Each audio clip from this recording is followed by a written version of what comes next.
New year, new you, new EHR? Therapy Notes, the most trusted behavioral health software among mental health professionals, could be just the thing that you're looking for. Designed for group and solo clinicians alike, their comprehensive platform seamlessly combines billing, scheduling, documentation, telehealth, e-prescribe, and more into one easy-to-use software. Use promo code MODERN and try them free for 2 months today. This episode is also brought to you by Buying Time. Since 2007, Buying Time has supported entrepreneurs and therapists on their admin, marketing, and bookkeeping needs, and so much more. Check out their free Buying Time Systems Inventory Checklist to uncover hidden expenses and optimize spending in your practice at buyingtimellc.com/MTSG. You're listening to the Modern Therapist Survival Guide, where therapists live, breathe, and practice as human beings. To support you as a whole person and a therapist, here are your hosts, Curt Widhelm and Katie Vernoy. Welcome back, Modern Therapists. This is the Modern Therapist Survival Guide. I'm Curt Widhelm with Katie Vernoy. This is a podcast for therapists about things that go on in our field, the people who make it up, the things that we run into as therapists.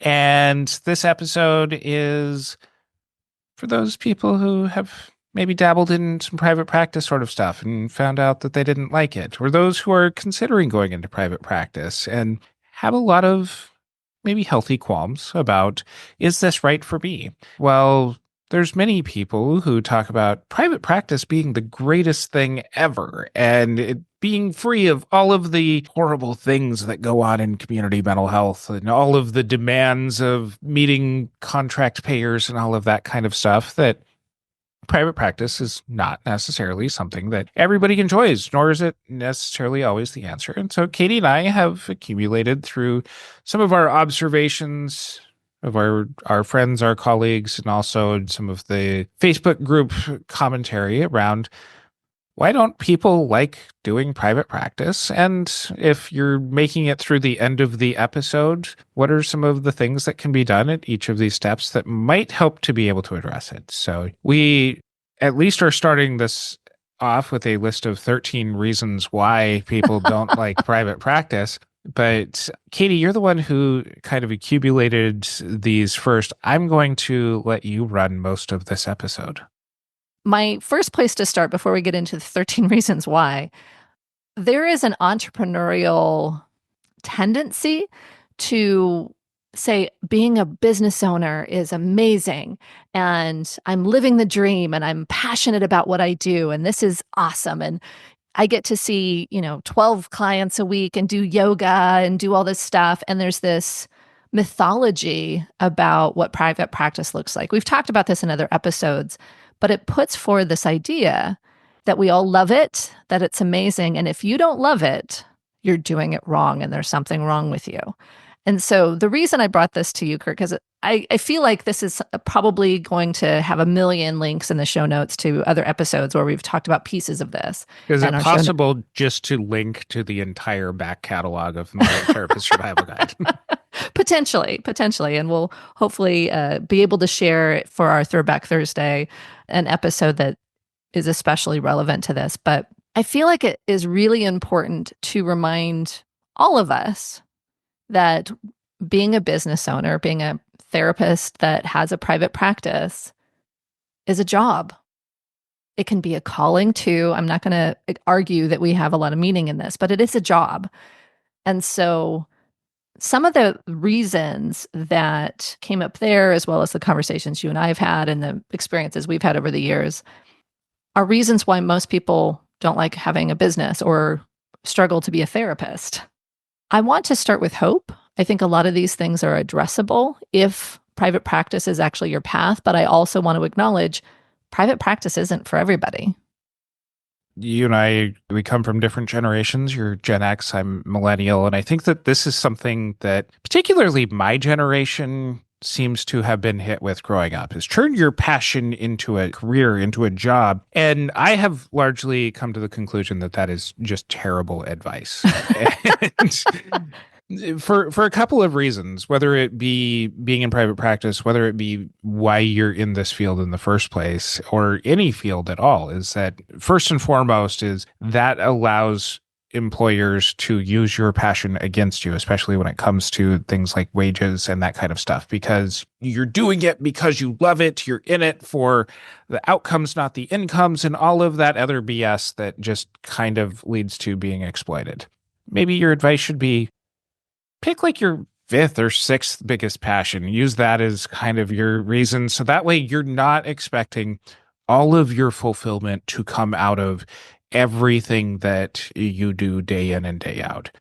Off the top of my head, I can't think of any field where anybody is expected to love every single aspect out of what they do. A professional athlete, there's still a lot of practice that goes in. There's if you're A-list celebrity, you might hate going on press junket tours and social media and dealing with that kind of stuff when really your passion might be acting. And so as it applies to things like private practice, there are a lot of aspects around still running a business that you might not be passionate about every single little thing that you do. Just kind of reiterating, it's terrible advice that, all right, if your passion should be private practice, that you have to love every single little aspect out of it. Definitely a millennial statement, but I think it's just an entrepreneur statement that monetize your passions.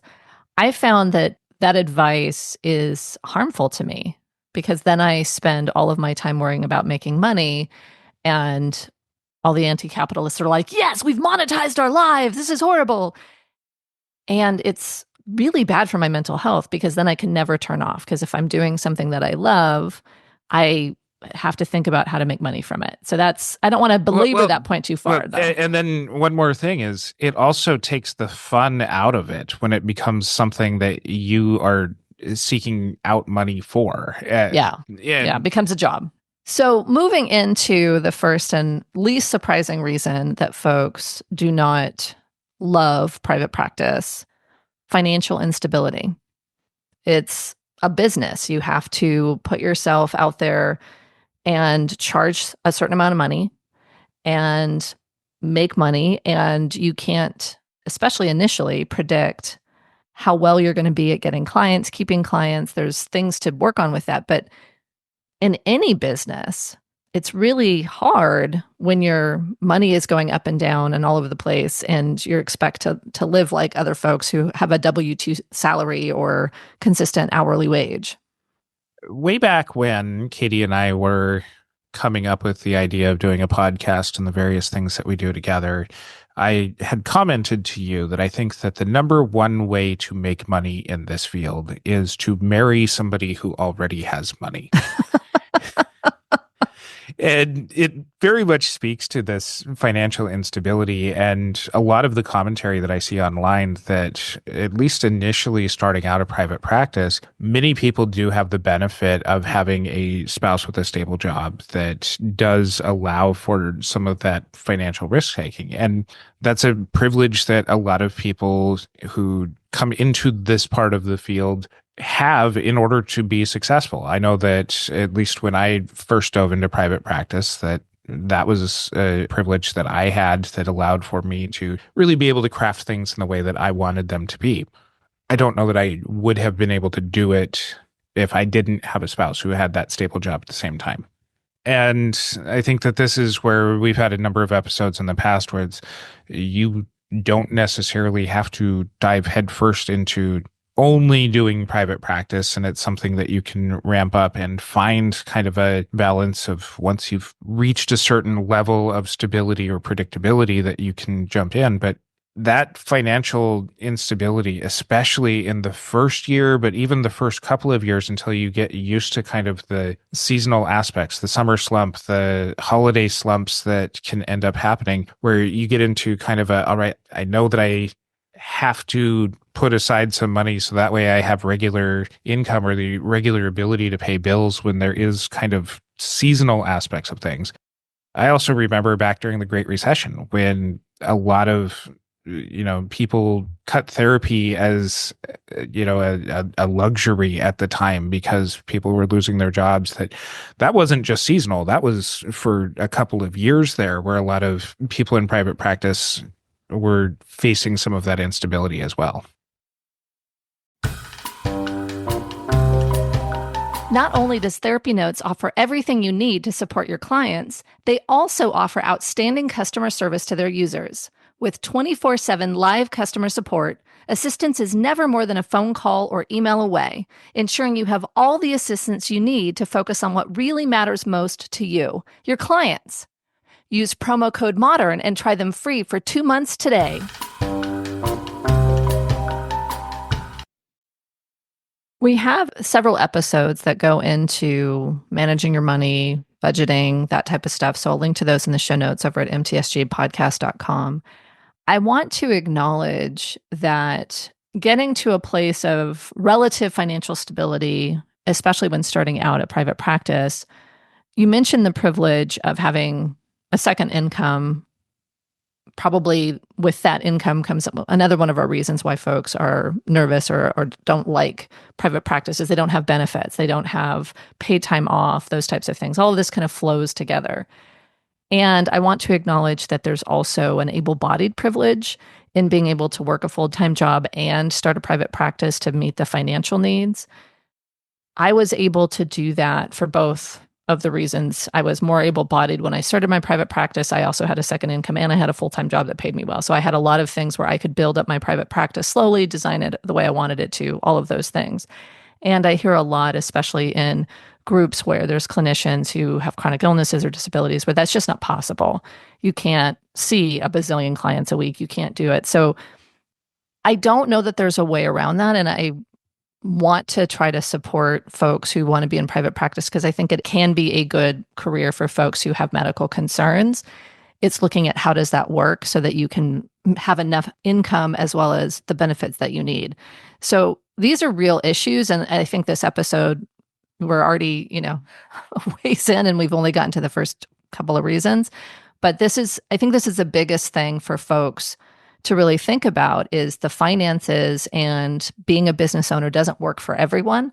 And so weighing how you take care of yourself and potentially advocacy for medical benefits not being connected to your job, for example, like those types of things may make it more approachable for folks that don't have the financial or able-bodied privilege. And I go back to it may not be possible for everyone. And so I think we should leave that there because we have a lot of episodes where we go into this deeper. But that piece alone, I think, is a big thing to consider and potentially the biggest reason why folks get out of private practice is not being able to finance their lives. The second reason, or third reason, I guess, is what we are at now. Being a business owner isn't taught in grad school. We've talked about why we think maybe it shouldn't be taught in grad school or it should. We have that, we'll put that episode over in the show notes. And I think that there are businesses that are much harder to create than therapy private practices. And there's really simple ways to be able to do it. And so not everybody's cut out to be a business owner. And I think that folks are making it harder than it needs to be sometimes to create a therapy business. Does that sound condescending, Curt? Because I feel like there are a lot of systems or processes or things that are kind of plug and play that people sell that make it almost seamless. You could start your private practice in a weekend. A couple of things come to mind as you're talking about that. Number one is for people entering into our field, we get a lot of education about things, and there's a lot of knowing about things that helps us to feel competent about delivering therapy. But when it jumps into actually making financial risk by starting a business, that sometimes those feelings that come up end up becoming paralyzing because we don't know. Absolutely. But the other piece that comes up with this is, the Betty Crocker cake mix things? Yes. If you bake at all, they're really simple baking things where you just have to add the mix in with some water and a couple of eggs and then put it in the oven. Those were originally designed to be even simpler than that. But what Betty Crocker had found out when they were first making them is that if they were too simple, people didn't feel that they were contributing anything at all and weren't actually using them. So I'm also wondering if it's where if things are too simple, then it just feels like I should be doing something more to make this happen. There has to be something more to make this happen. Why am I not seeing the results right away? I know that you're a wonderful systems person. You've encouraged me to add some systems to my practice that have benefited out. But when people are building a practice and not getting clients right away, it comes back to some of that money sorts of things too, Sure. where you can have all of the systems in place and still not be seeing enough clients to feel that it's worthwhile right up front. And that leads to another of the reasons, which is having to hustle, having to market, and doing something that feels really foreign to a lot of therapists. It's putting themselves out there, it's selling. And I'm not going to lie, that one's pretty darn hard. It is. And it's a very different skill set than sitting and talking with clients. And I think that it's a part of our podcast that we've largely started to shy away from is really, going out and marketing. And we haven't had a lot of business coaches on in recent years, and kind of by intention, but we feel that that's either covered in some of our previous episodes or in some of the coaching workshops and stuff that other people put out there. But it is very much a different skill set than what you have gone to grad school for. And that is part of that entrepreneurial part that is just kind of how you end up getting to do what you got into this field to do. It's part of the trade-off of, all right, rather than sitting in budgeting meetings for an agency, you go out and you network and you do the hustle and you sign up for insurance companies or whatever else it is that you do that does require kind of more specific job task orientation kinds of things that are outside of the, all right, delivering therapy pieces of things. And yeah, I fully acknowledge that that is something new and different, and it's not for everybody. A lot of what I've seen are marketing strategies that are focused on extroverts and being able to get out there in a big way. I know we have episodes that talk about a lot of different strategies, including SEO and Google AdWords and different things. So there's making some decisions there. And I think decision fatigue can be very huge because that's how entrepreneurs burn out, is decision fatigue versus having a lack of control over what happens in your workplace like employees do. But it also seems like there's a moral kind of assessment of people that are tooting their own horn or talking about the services they do or marketing directly to other folks. And so it feels like when someone hates marketing, and another one of the reasons, feels isolated in private practice, they kind of sit with that and don't recognize that networking and consultation groups and collaborative teams and all of that stuff solve both problems in a lot of ways. You spend a lot of time with colleagues, you're networking with them, you refer to each other, there's momentum that happens. And so when each of these things are seen as individual things to solve, I think it becomes even more overwhelming for folks to address any of it. And obviously when we're in isolation, there's the loneliness, and that's one of the things that a lot of people have mentioned, but there's also this lack of grounding in what the profession is doing. And so if you're only getting your socialization through Facebook groups, you're getting a subset of clinicians that are more tech savvy potentially, or keyboard warriors in some cases. And so you don't necessarily get a fully rounded social support or professional social support network that can provide both potentially clients, but also collegiality and calling you on your stuff when you're getting off base with your clients or yourself. So really it's get out there and see what's really happening and working around you. And the field is changing. Katie and I grew our practices well before the pandemic. And since the pandemic hit and telehealth has become a large part of people's business models, and The job landscape has largely transformed into some part of jobs, if not it being complete parts of jobs, being entirely virtual. Yeah. Ends up being where the career landscape is, that is still very much a subset of all of not only our profession, but all of society. And getting outside of those voices that are the most vocal in the virtual spaces, and I will say, including podcasts like ours, Yes. is something Fair enough. that helps to be able to give you some different perspectives on what's out there. People ask me what kinds of podcasts I listen to, and I really have listened to less and less over the years, because part of where my fulfillment ends up coming is hanging out with my friends. Some of them, most of them, happen to be therapists. And guess what? That's networking and it's support. And just because it's not going out and meeting brand new people all the time doesn't mean that it's not networking. It's still, hey, here's what's going on in my business, or hey, here's challenges. Are you facing them too? That helps to kind of keep it even more collegial and supportive. That is an additional piece of this, rather than going out and throwing business cards at people who are running down the street or trying to get them to scan QR codes from my phone that let them know about my business. That there is still trying to, what you were saying, trying to hit some of these things, getting more than one egg in a basket sort of thing, kind of being able to not have every single thing be, okay, now I've got one check mark done. Yeah. Yeah.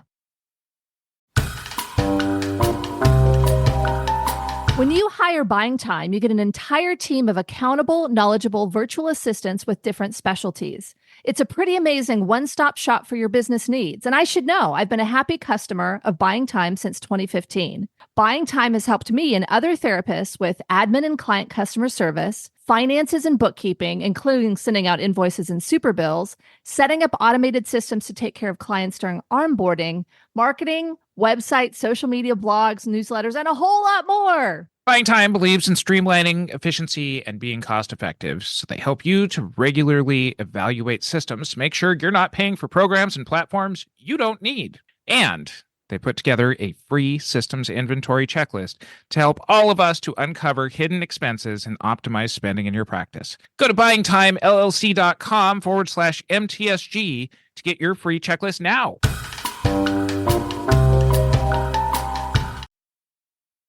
Another related concern that we've already started talking about is feeling very alone with your cases. We have a whole episode on creating treatment teams in private practice, so we don't need to go into that here, but there's also part of that is effective networking. And so I'll leave that there, but I feel like private practice, if you have high acuity cases, can feel isolating and dangerous if you don't have a team around you, either built or like internally built, like within a group practice, or externally built, like developing your own treatment team. Or another concern that was brought up is not being clinically challenged. And so you get the low acuity cases and you see a ton of those cases and they're well paid. They're, you're living the dream of having this low acuity, high financially rewarding private practice, but you can get bored. It can seem monotonous. There can be a lot of, I don't know, just feeling unfulfilled that happens in private practice if you get it too refined and too easy. I can't speak to that personally because, no, you can't. because my practice has gone on. I've leaned into taking on higher risk, higher needs clients, and I love it. And that has come hand in hand with having a supportive team built around me and being part of consultation groups that also work with this. So kind of checking off a lot of these boxes at the same time, that if I had a caseload that was entirely, in that worried well sort of column, I'm just even trying to imagine that. I don't know that I have ever been at risk of that, but especially not lately. you can set challenges for yourself. Like in private practice, there's very few guidelines as far as what you have to do. It's only the limits of your imagination. And so if you want higher risk clients, be part of consultation groups that help support you to work with higher challenge clients. Get trainings on working with somewhere between that higher acuity of care. Like the only limitation on this is your mind. Yes. And your emotional capacity, your spoons. I think for me, I worked with such high acuity in agency work that I've been a little bit shyer about taking in clients with higher risk. I've had them. I've had a lot of clients with higher risk, and some of them I knew when I accepted them. Some of them, those things came up later. And sometimes it just really stresses me out because I just worry about my clients a lot. And so all of this goes to other types of ways that you can take care of yourself. But I probably lean more towards the private practice gets a bit monotonous. It gets a bit boring at times.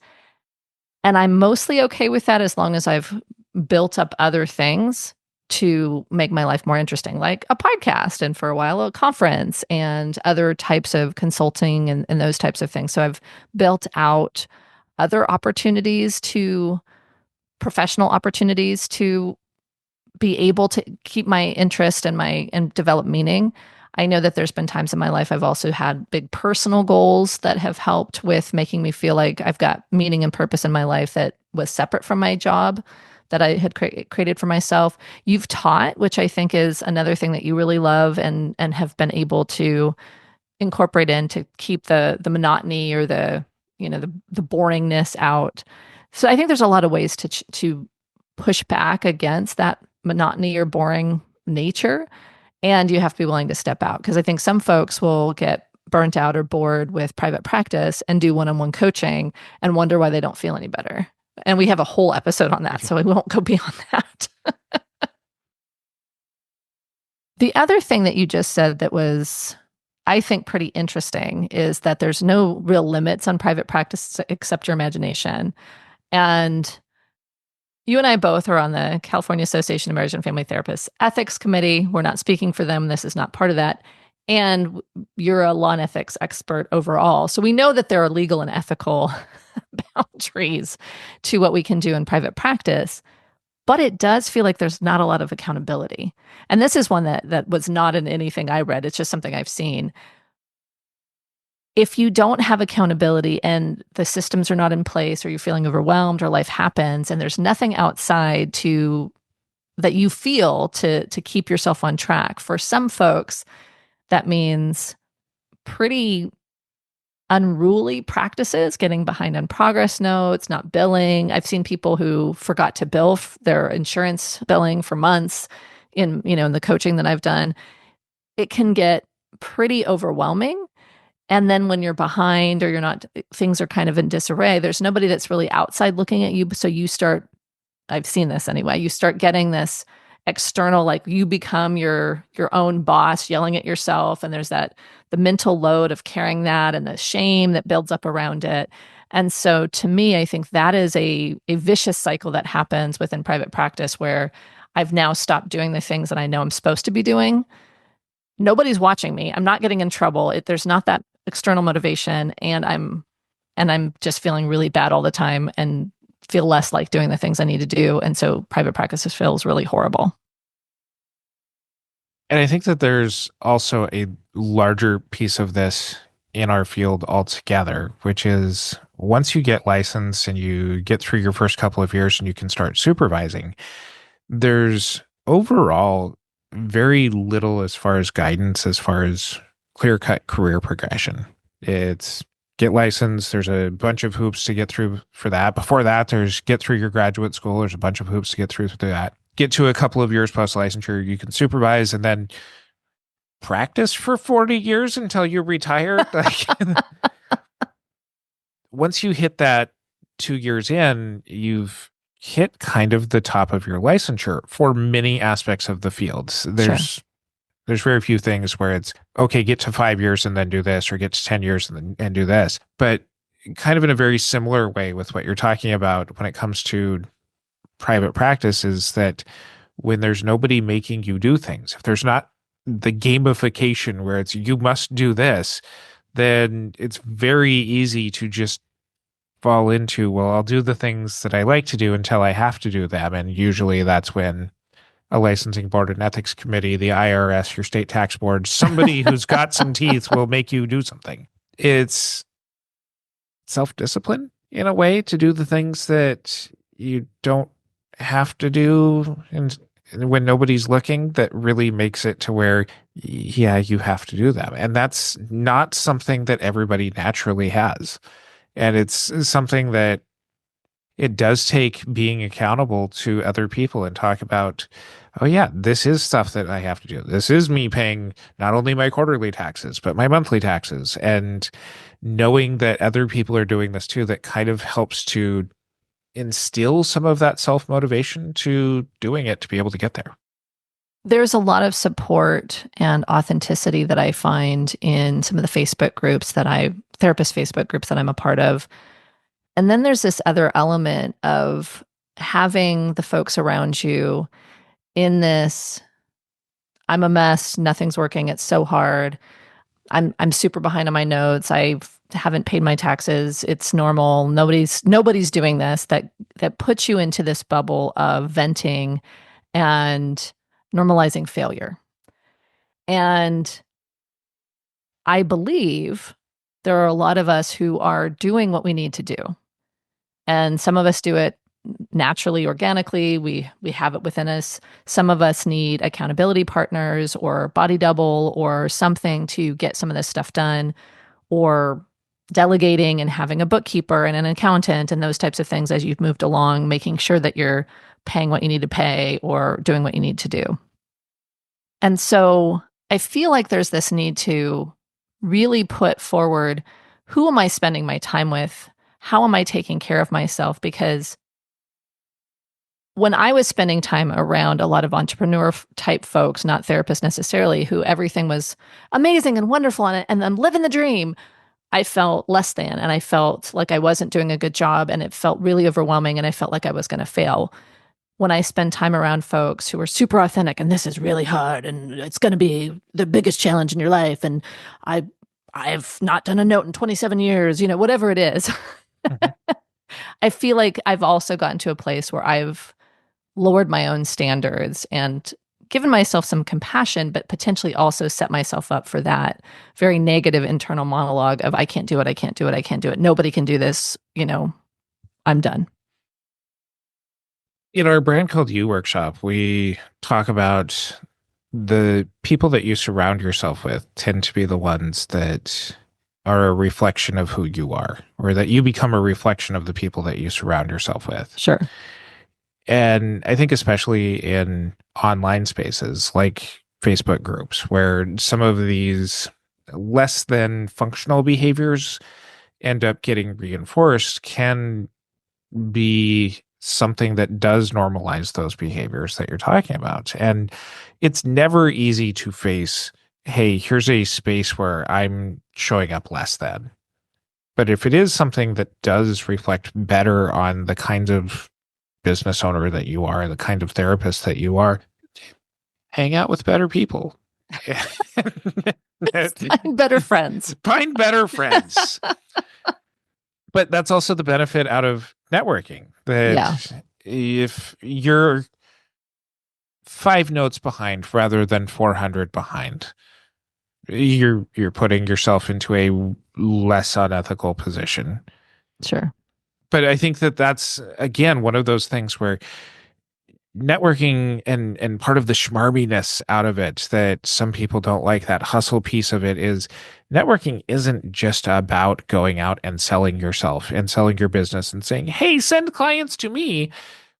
It's also going out and making genuine connections with people that look at, hey, what does it take to actually run a business well? What are the new requirements that are coming up for jobs and businesses and that kind of stuff that helps to keep you more on track? And then it becomes easier rather than needing to feel like you're doing everything all at once.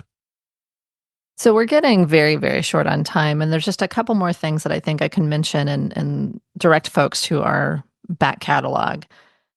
Many people put forward this notion, and this is a big one that I'm feeling, is it's a sedentary job and it has huge impacts on people's bodies.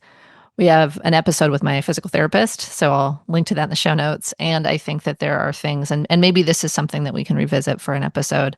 There are things that I'm doing to try to optimize that a little bit. We'll see if it's interesting enough for a whole episode or maybe a partial episode. but that's one. Competence issues, folks who feel like they're not competent but feel like they have to take all the clients. So there's some differences there because you're making the business decisions.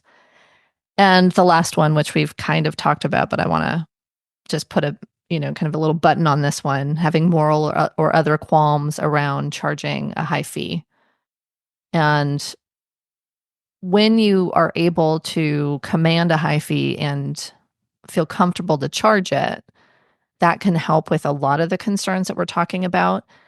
And that practice isn't necessarily right for everyone because of why they became a therapist and what they want to do with being a therapist. So I guess we just have come back around to it all depends on your own personal situation. There's not one answer, and private practice isn't for everyone.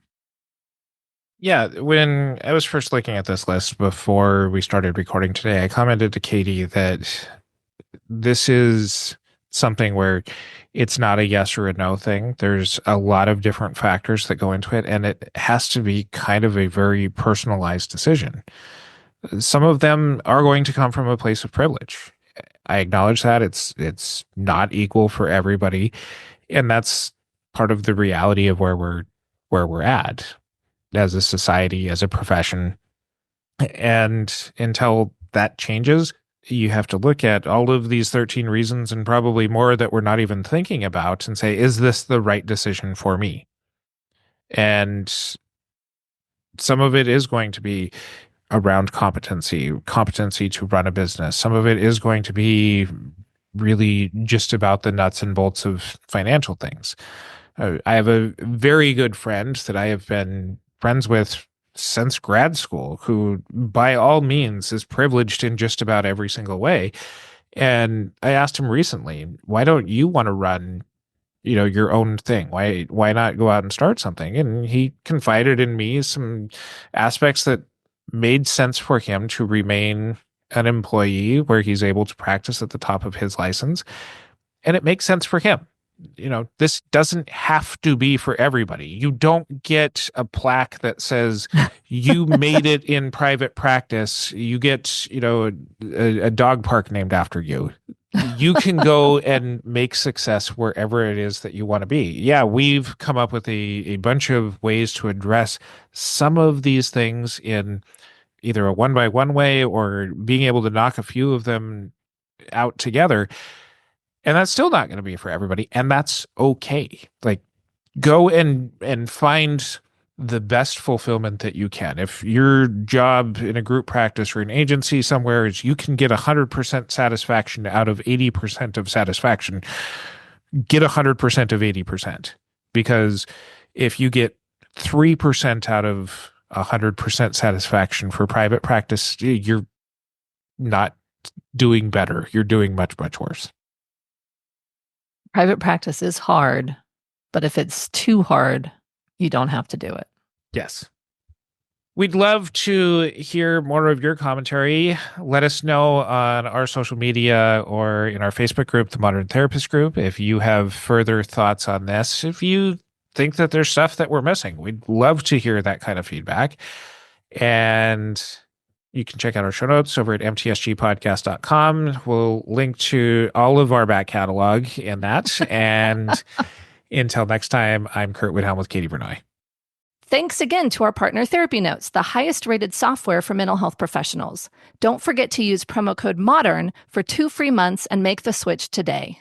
Buying Time is a full-service virtual support agency that is standing by to support you in your practice. It's time for you to get out of the day-to-day and bring in someone you can trust that has the experience to help you with all your business needs. And don't forget to go to buyingtimellc.com/MTSG for your free systems inventory checklist. Get on the path to less expenses and more profit.